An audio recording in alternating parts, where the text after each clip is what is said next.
Assalamualaikum warahmatullahi wabarakatuh. Kita berjumpa lagi dalam serial terbaru kita, Kisah dan Ibrah.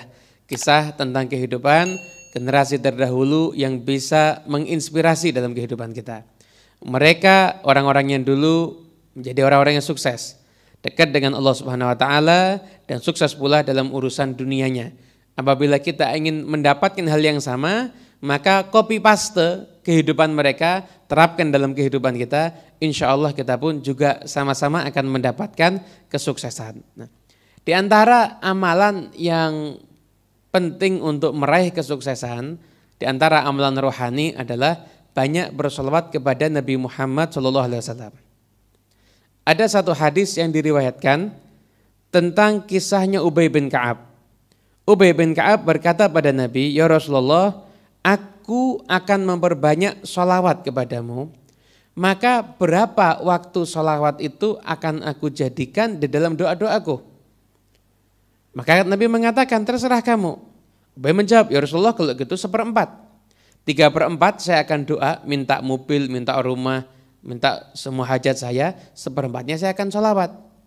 Nabi lalu menambahkan lagi, "Bagus, kalau kamu tambah lebih bagus." Oke. Setengah. Gimana? Setengahnya saya doa, setengahnya lagi saya sholawat. Terserah, kalau kamu tambah lebih bagus. 2/3. 2/3 hanya sholawat, yang 1/3 baru minta mobil, minta macam-macam. Kata Nabi, terserah, tapi kalau kamu tambah lebih bagus. Akhirnya Ubay mengatakan, "Ya Rasulullah, saya jadikan semua waktu doa saya untuk bersholawat kepadamu." Maka Nabi menjawab, "Idzan tukfa hammak wa yughfaru laka dzambuk." Kalau seperti itu, maka keinginanmu akan dicukupi sama Allah dan semua dosamu akan diampuni oleh Allah Subhanahu wa taala. Dengan cara apa? Dengan banyak bersolawat kepada Nabi Muhammad. Lalu bagaimana dengan Ramadan saat ini? Apakah kita memperbanyak solawat? Tetap perbanyak solawat, dalam artian jangan mengurangi aktivitas solawat kita, namun tetap kita mengisi dengan membaca Al-Quran. Kalau baca Al-Quran mungkin kita harus menggunakan mushaf, tapi kita duduk itu bisa bersolawat, kita berdiri bisa bersolawat, jalan kaki bisa bersolawat. Pokoknya jangan pernah kehilangan waktu untuk memperbanyak solawat kepada junjungan kita Nabi besar Muhammad SAW. Nah, kisah pada kesempatan kali ini tentang seorang penjual parfum dari daerah Qurh. Ada seorang penjual parfum yang terkenal orangnya itu soleh. Dia orang yang amanat, dia pedagang yang jujur. Nah, suatu ketika dia terbelit hutang dan akhirnya dia harus menutup sementara tokonya dan dia mengurung diri di rumah. Karena mungkin banyak didatangi orang yang akan nagih hutang dan dia nggak punya harta. Akhirnya dia isi waktunya di rumah untuk memperbanyak doa, memperbanyak salat sunnah, memperbanyak bersolawat pada Nabi Muhammad. Sampai datang malam Jumat, maka beliau ini, seorang penjual parfum ini, berdoa sebanyak-banyaknya dan sebelumnya juga bersolawat dengan sebanyak mungkin.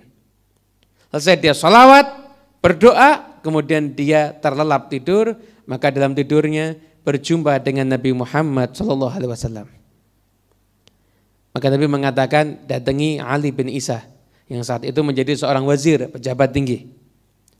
Maka Nabi mengatakan, saya telah mengatakan pada Ali bin Isa untuk menyerahkan kepadamu harta 400 dinar.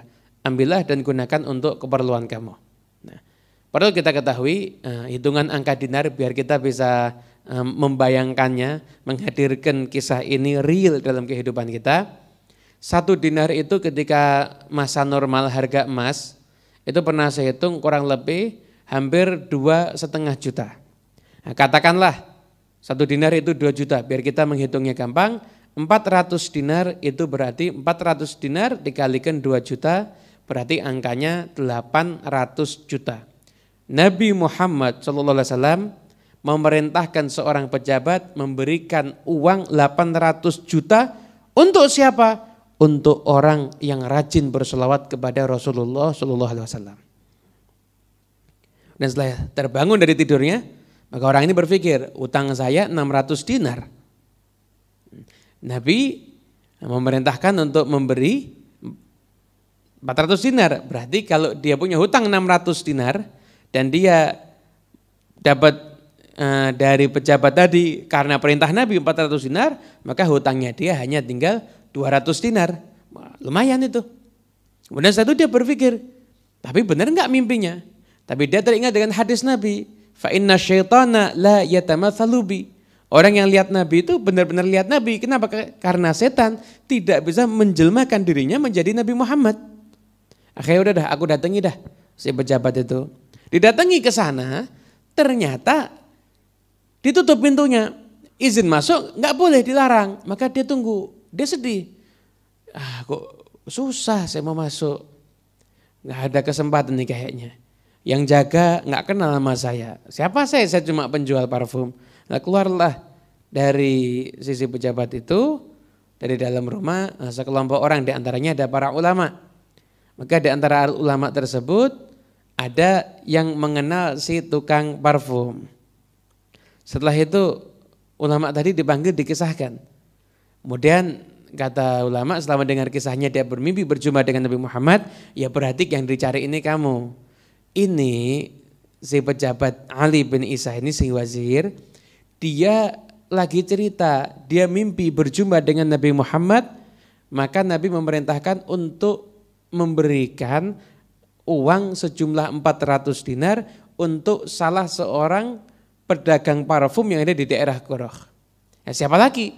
Kita kalau nyari pedagang parfum semuanya kan bingung. Ini pasti kamu yang dimaksud. Akhirnya kemudian setelah itu dikondisikan sampai akhirnya bisa berjumpa dengan Ali bin Isa. Ketika dia masuk ditanya, kamu siapa? Nama saya Fulan bin Fulan, saya Athar, seorang pedagang parfum. Dari Qoroh ya? Ya benar. Saya mimpi berjumpa dengan Nabi. Nabi memerintahkan saya untuk memberikan kepadamu 400 dinar. Dan setelah itu saya cari kamu, tapi nggak ada yang tahu. Dan ternyata memang benar kamu ini. Ya udah, kata Ali bin Isa, oleh karena itu ini saya akan berikan kepadamu 400 dinar sebagai saya menaati perintahnya Rasulullah. Dan saya tambahkan kepadamu 600 dinar. Berarti saya berikan kepadamu 1000 dinar. Berarti kalau 1000 dinar itu dia dalam jangka waktu yang singkat. Kalau itu 2 juta, 1000 dinar berarti angka 2M, 2 miliar yang dia dapatkan. Nah, kira-kira pedagang parfumnya mau apa enggak ya? Rezeki nomplok 2 miliar di hadapan mata.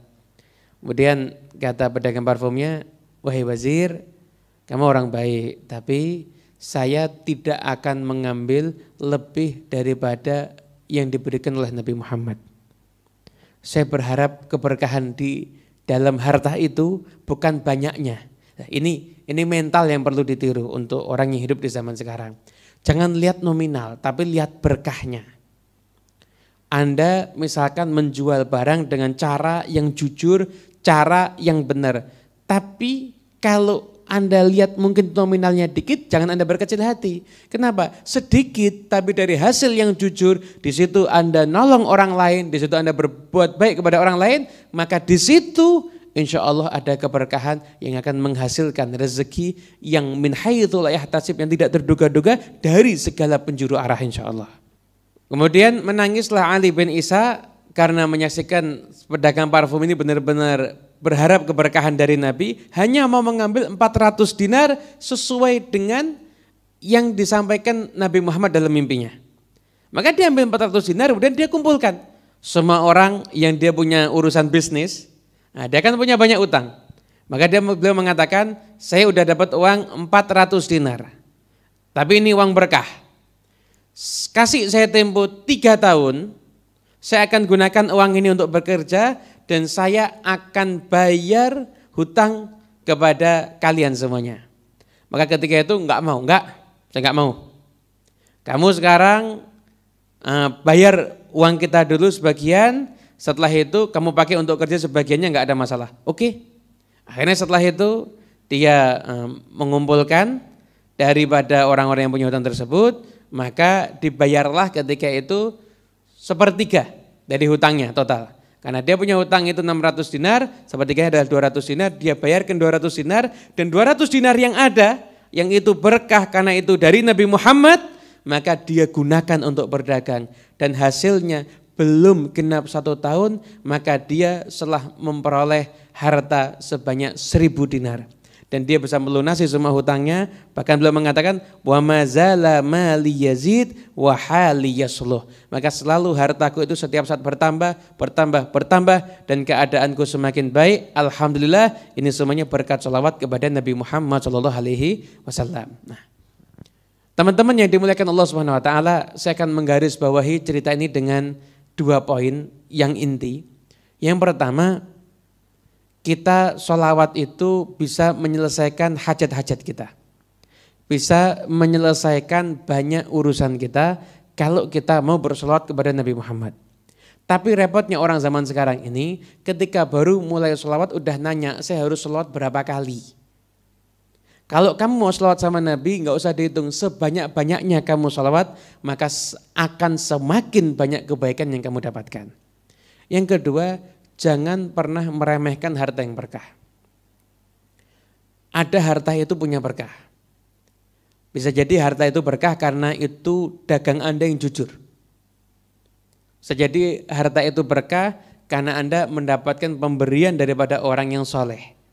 Bisa jadi harta itu berkah karena Anda punya muamalah dengan orang yang soleh, Anda ada bisnis dengan orang yang soleh, maka uangnya orang soleh tersebut yang yakin dari halal, itu menjadi satu keberkahan. Dan uang itu kalau Anda pakai untuk usaha, untuk jadi modal, maka akan berlipat-lipat menghasilkan keuntungan. Kenapa? Karena keberkahan yang ada di dalamnya. Oleh karena itu, di dalam masa-masa susah seperti ini, mari kita berbanyak sholawat dan jangan pernah meremehkan sekecil apapun hasil usaha yang kita dapat.